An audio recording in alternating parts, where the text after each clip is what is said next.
الله الرحمن الرحيم. الحمد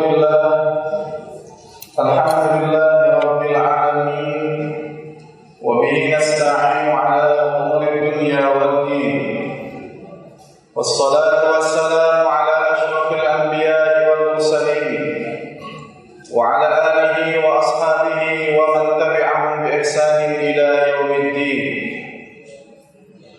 قال الله تعالى في كتابه الكريم: أعوذ بالله من الشيطان الرجيم. يا أيها الذين آمنوا اتقوا الله حق تقاته ولا تموتن إلا وأنتم مسلمون.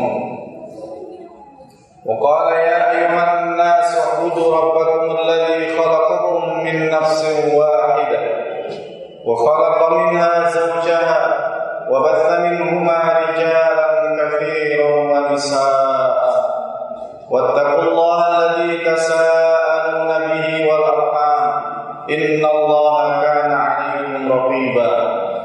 أما بعد، فإن أصدق الحديث كتاب الله، وخير الهدي هدي محمد صلى الله عليه وسلم، وشر الأمور محدثاتها، فإن كل محدثة بدعة، وكل بدعة ضلالة، وكل ضلالة في النار. أوصيكم ونفسي بتقوى الله، faqad fazal muttaqun. Hadirin sidang Jumat yang dimuliakan oleh Allah Subhanahu wa taala. Alhamdulillah, hendaknya kita senantiasa bersyukur atas nikmat iman dan Islam yang telah Allah anugerahkan kepada kita. Sehingga sudah sepatutnya dengan nikmat iman dan Islam itulah kita merawat dan menjaganya. Karena nikmat taufik dari Allah Subhanahu wa taala itu adalah nikmat yang paling mahal yang Allah hanya berikan kepada orang yang Dia kehendaki saja. Maka setelah mendapatkan nikmat iman dan Islam, maka perawatannya tentunya adalah dengan senantiasa mendekatkan diri kepada Allah Subhanahu wa taala. Terus memperbaiki kualitas ibadah kita kepada Allah Subhanahu wa taala dan mengikuti jalan Nabi Muhammad sallallahu alaihi wasallam. Hadirin sidang Jumat yang dimuliakan oleh Allah Subhanahu wa taala. Apa yang berlaku kepada kita pada hari ini sebenarnya adalah pengulangan peristiwa dan kejadian yang pernah terjadi pada masa lampau. Apakah itu yang terjadi pada masa Nabi Nuh alaihissalam, di mana ketika itu Nabi Nuh alaihissalam seorang diri mendakwahkan tauhid kepada kaumnya yang sudah mulai menjauh daripada ketaatan kepada Allah Subhanahu wa taala, bahkan sudah masuk kepada kesyirikan. Kemudian Nabi Nuh alaihissalam diutus oleh Allah Subhanahu wa taala di tengah kaumnya dan mendapatkan penolakan dari kaumnya. Bahkan menuduh Nabi Nuh dengan tuduhan yang macam-macam, gila, stres, dan lain sebagainya. Maka kemudian setelah peringatan demi peringatan disampaikan oleh Nabi Nuh alaihissalam, maka Allah tetapkan keputusannya, yaitu mengazab semua manusia dan memusnahkan semua kaum yang menolak dakwah Nabi Nuh alaihissalam. Kita juga mengenal dengan kaum 'Ad, wa ila 'adin akhahum Huda, di mana kaum 'Ad diutus kepadanya Nabi Hud alaihissalam.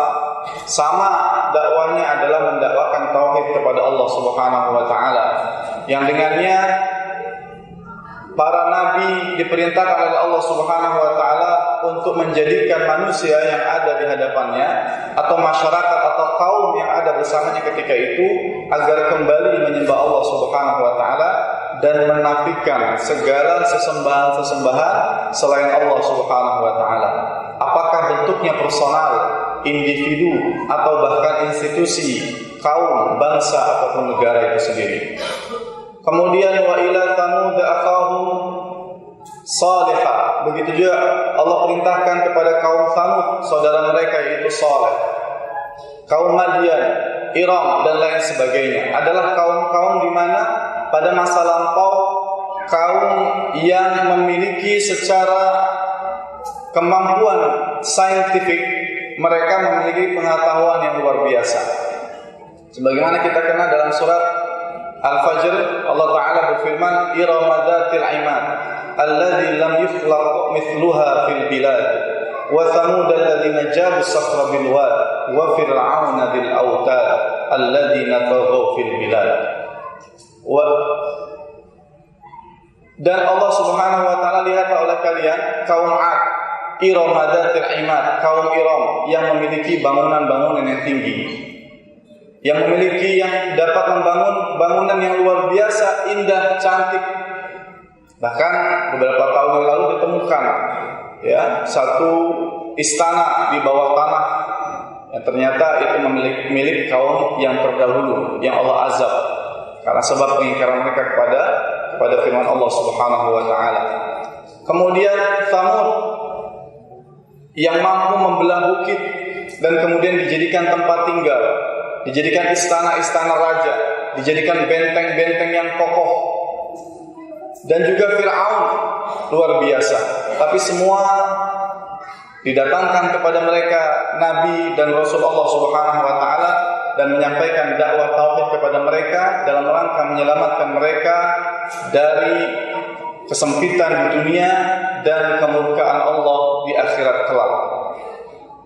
Maka kata Allah Subhanahu wa taala dalam surat Ghafir ayat ke-21, Allah taala berfirman, a'udzu billahi minasyaitonir rajim, awalam yasiru fil ardi fayanzuru kaifa kana 'aqibatul ladzina kanu min qablihim kanu ashadda minhum quwwatan wa atharan fil ard fa akhadhahumullahu bi dhunubihim wa ma kana lahum minallahi min waq. Dzalika bi annahum kanat ta'tihim rusuluhum bil bayyinati fakafaru fa akhadhahumullah innahu qawiyyun syadidul iqab. Awalam yasiru, apakah kamu tidak melakukan perjalanan di muka bumi?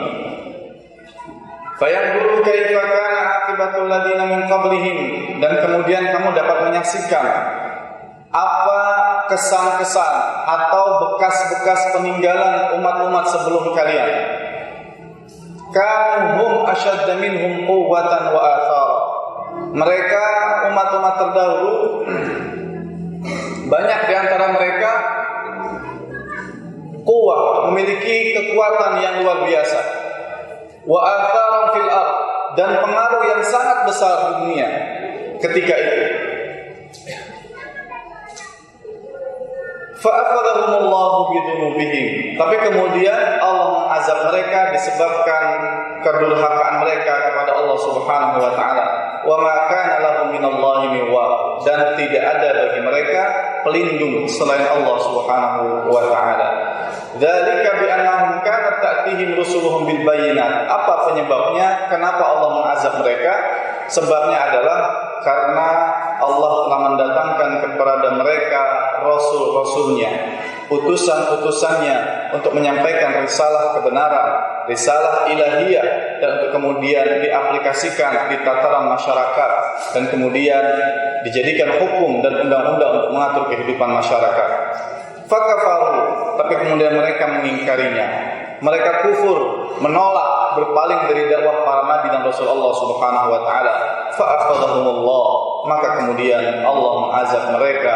Innahu qawiyyun syadidul iqab. Sesungguhnya Allah Maha perkaya, Maha perkasa, lagi Maha keras azabnya. Hadirin sidang Jumat yang dimuliakan oleh Allah Subhanahu wa taala. Kalau kita perhatikan di negeri-negeri yang pernah dijadikan tempat, misalkan di Romawi, Persia, di mana peradaban masa lampau banyak lahir di daerah-daerah tersebut. Dan peninggalan-peninggalan pada masa lampau sampai hari ini kita masih dapat temukan. Misalkan di Mesir, di Syam, ya, kemudian di Yaman, kita banyak menemukan jejak-jejak peninggalan kaum-kaum terdahulu.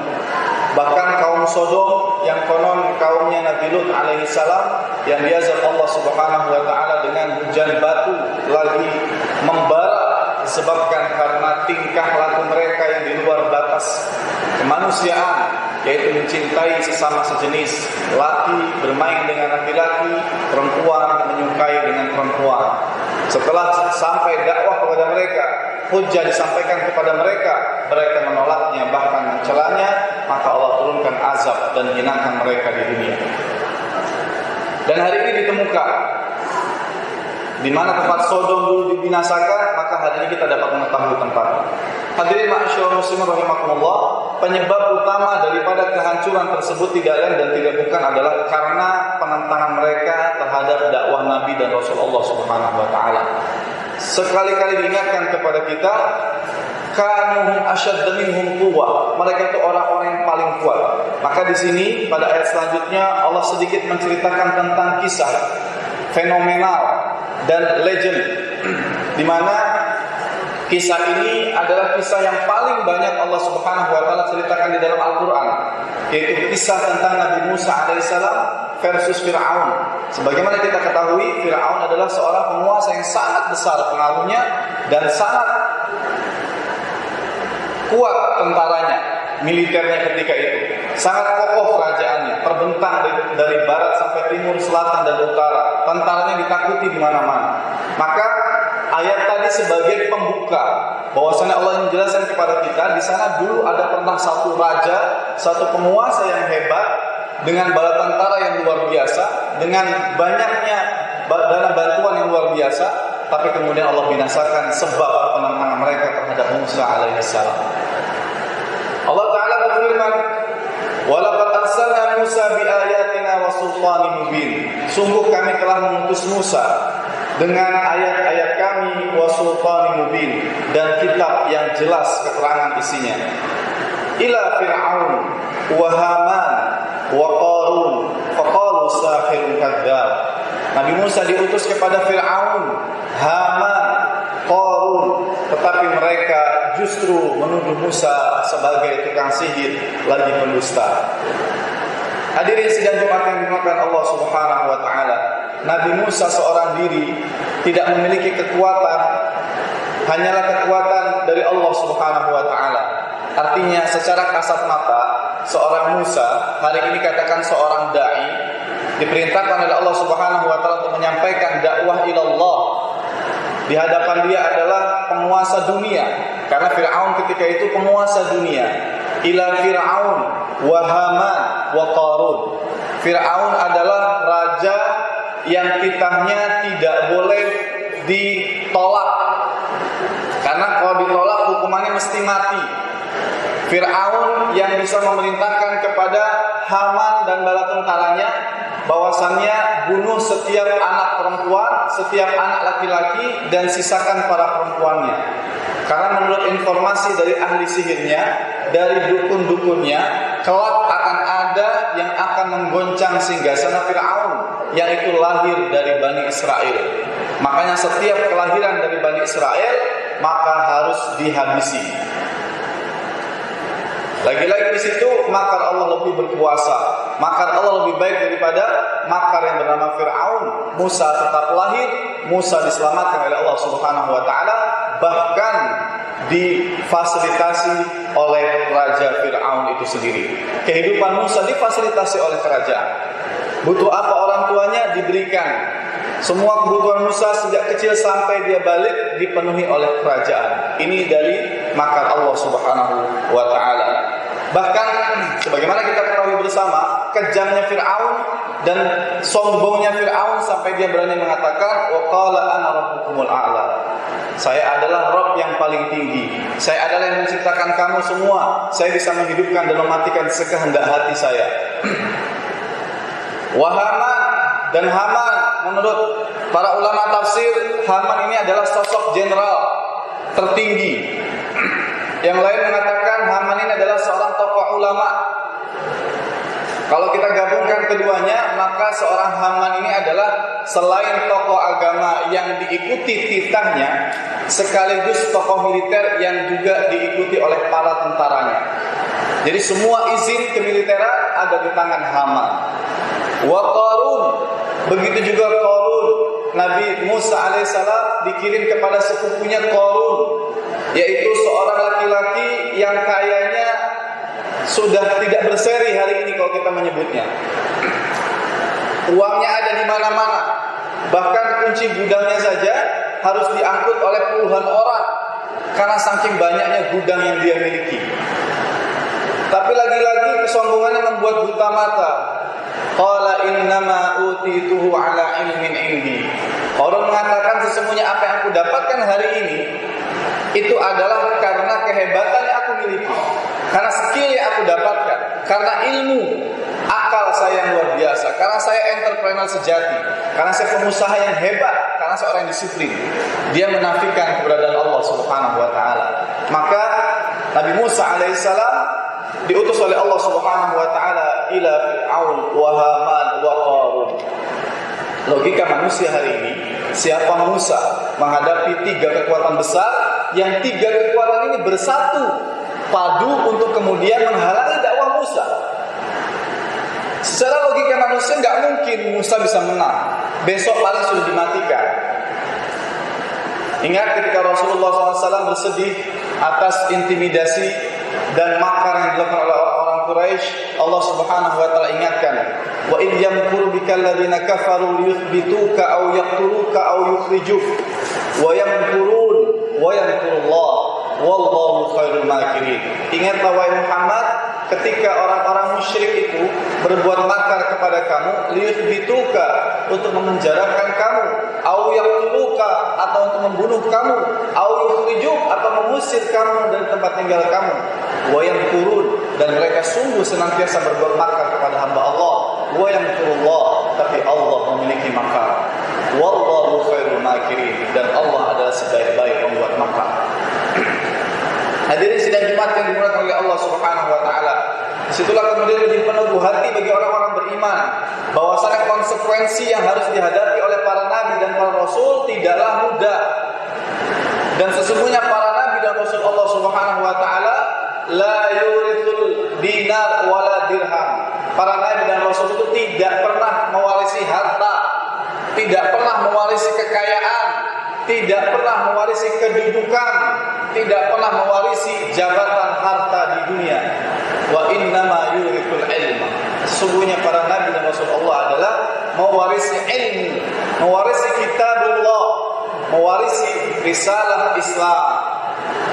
Dan barang siapa yang mengambil warisan itu, sungguh dia telah mendapatkan harta yang paling berharga, yang sangat besar nilainya. Hadirin sidang Jumat yang dimuliakan oleh Allah Subhanahu wa taala. Maka Musa diperintah oleh Allah Subhanahu wa taala dan tidak ada jalan lain. Maka Musa pun harus menghadapi Qarun. Dia harus mendatangi Fir'aun dengan menyampaikan dakwah kepada Allah Subhanahu wa taala, menyampaikan bahwasannya la ilaha illallah, tidak ada ilah yang tidak disembah melainkan Allah. Tidak ada sesembahan di dunia ini yang berhak mendapatkan kecintaan lebih kecintaannya kepada Allah, yang mendapatkan ketaatan melebihi ketaatan kepada Allah. Tidak boleh ada makhluk yang mendapatkan ketaatan melebihi ketaatannya kepada Allah Subhanahu wa taala. Ketika kalimat azan memanggil Allahu Akbar, maka itu panggilan dari Allah Subhanahu wa taala. Maka tidak boleh satupun makhluk, individu, institusi, lembaga yang boleh menghentikan panggilan dari Allah Subhanahu wa taala. Itu wujud daripada ketaatan kita kepada Allah Subhanahu wa taala. Kalau kita lebih kemudian mengedepankan ketaatan kepada makhluk, maka secara tidak sadar kita telah menjadikan makhluk tersebut sembahan selain Allah Subhanahu wa taala. Karena hak ketaatan, hak cintaan, hak pengharapan adalah rukun ibadah yang sepatutnya semuanya diberikan oleh Allah kepada Allah Subhanahu wa taala. Falamma ja'ahum bil haqqi min indina qalu qulu abna alladziina aamanu ma'ah wastahyu nisa'ahum wa ma kaidul kafirina illa fi dhalal. Kita melanjutkan kisah Musa alaihissalam versus Fir'aun. Dan ketika telah datang kebenaran, Musa telah menyampaikan hakikat ilahiyah, risalah nubuwah kepada Fir'aun tentang hakikat Tuhan, hakikat Allah Subhanahu wa taala. Bahwasanya kalau Anda mengatakan saya bisa membunuh manusia, saya bisa menghidupkan dan mematikan dengan cara memanggil 2 orang hidup, yang satu dibunuh, yang satu dimatikan, itu adalah logika yang aneh dan logika yang sangat-sangat lucu untuk kita telaah hari ini. Karena bukan itu hakikat menghidupkan dan mematikan. Menghidupkan dan mematikan adalah menghidupkan apa yang sebenarnya tidak ada kemudian Allah adakan, dan mematikan yang tadinya ada kemudian ditiadakan sama sekali. Dan itu adalah hanya milik Allah Subhanahu wa taala. Ketika Musa telah menyampaikan syariatnya, menyampaikan kebenaran di hadapan Fir'aun, dan sedikit banyak sudah mulai ada yang mendengar omongan Fir'aun, mengikuti jejak-jejak keislaman atau jejak-jejak tauhid yang disampaikan oleh Musa kepada kaumnya, maka apa yang dilakukan oleh Fir'aun ini biasanya kebiasaan para penguasa sejak zaman dahulu. Ketika logika, hujjah, ilmu, debat, dialog disampaikan dan kalah dalam berhujjah, kalah dalam berdalil, kalah dalam menyampaikan orasi ilmiah, maka yang digunakan adalah logika kekuasaan dan kekuatan. Lihat apa kalimat yang Fir'aun sampaikan, qalu uqtulu abna alladziina aamanu ma'ah. Jadi sebelumnya Allah sampaikan falamma ja'ahum bil haqq. Ketika telah sampai kebenaran kepada Fir'aun, Fir'aun sudah paham sebenarnya memang iya, saya pun akan mati kelak. Buktinya berapa banyak di antara kaumnya yang sepanjang dia punya kakek Ramses I, Ramses sebelumnya dan lain sebagainya juga telah pada mati. Dia sadar itu sebenarnya, dan dia tidak mampu menghidupkan apa yang Allah hilangkan dan sebaliknya. Dan Musa menyampaikan kebenaran tersebut, tapi dia tidak bisa menjawab logika Musa. Dia tidak bisa menjawab kajian atau hujah yang disampaikan Musa di hadapan Fir'aun dan bala tentaranya. Karena kekhawatiran Fir'aun bahwa bala tentaranya akan ikut pemikiran Musa, maka Fir'aun menggunakan logika kekuasaan dan kekuatannya. Dia mengatakan, qalu uqtulu abna alladziina aamanu ma'ah. Wahai kaumku, bunuh semua anak-anak yang lahir dari orang-orang beriman di antara mereka. Banyak Al-Quran menyebutkan pada kisah-kisah yang lampau dalam Al-Quran disebutkan, bunuh semua anak laki-laki yang lahir dari rahim Bani Israel. Dan ayat ini Allah menyebutkan titah terbaru, kepres Fir'aun di negeri Mesir ketika itu, bunuh semua anak laki-laki yang lahir dari rahim orang beriman di antara mereka. Jadi bukan hanya Bani Israel lagi, keputusan Fir'aun ketika itu, bunuh semua anak-anak orang yang lahir dari rahim orang yang beriman bersama Musa, untuk menteror agar tidak ada lagi yang mau mengikuti Musa. Wastahyu nisa'ahum, dan biarkan perempuan-perempuan mereka. Wa ma kaidul kafirina illa fi dhalal. Tapi sungguh tipu daya orang-orang kafir adalah sia-sia belaka di hadapan Allah Subhanahu wa taala. Wa qala Fir'aun dharuni aqtul Musa wal yad'u rabbah. Kata Fir'aun, biarkan saya yang membunuh Musa, wal yad'u rabbah, biarkan dia memanggil Tuhannya. Hadirin sidang Jumat yang dimuliakan oleh Allah Subhanahu wa taala, Fir'aun pun juga tidak mau kehilangan muka di hadapan bala tentaranya. Sebenarnya proses pembunuhan Musa ini sudah berlaku sejak lama. Ketika Musa terlibat perkelahian, kemudian salah satu rivalnya wafat dengan izin Allah Subhanahu wa taala, tewas di tangan Musa alaihissalam. Musa menjadi buron. Saat itu kerajaan sudah memerintahkan bunuh Musa. Walaupun Fir'aun masih hati-hati. Kenapa? Musa itu kecilnya di kerajaan, dibiayai oleh kerajaan. Jadi Musa, sejajarnya Musa secara kemanusiaan pun punya rasa kasih sayang kepada Musa. Jadi ditahan-tahan sama dia. Nanti jangan dikejar, biarin, jangan dibunuh dulu. Tapi ketika sudah sampai dakwah Musa alaihissalam ke depan Fir'aun dan semua menteri-menteri dan bala tentaranya, maka kekhawatiran Fir'aun akan dakwah Musa sampai ke tengah-tengah kaumnya dan pengikutnya ketika itu, maka Fir'aun memberikan garansi. Apa garansinya? Saya akan membunuh Musa dengan tangan saya sendiri. Subhanallah. Apa alasannya? Inni akhafu ayyubaddila dinakum au ayyuzhara fil ardil fasada. Karena saya khawatir Musa akan merubah ideologi kalian, Musa akan mengganti agama kalian, sehingga nanti yang akan muncul di tengah muka bumi adalah kerusakan. Barakallahu li wa lakum fil Qur'anil azim wa nafa'ani wa iyyakum bima fihi minal ayati wa dzikril hakim wa taqabbal minni wa minkum tilawatahu innahu huwal ghafurur rahim.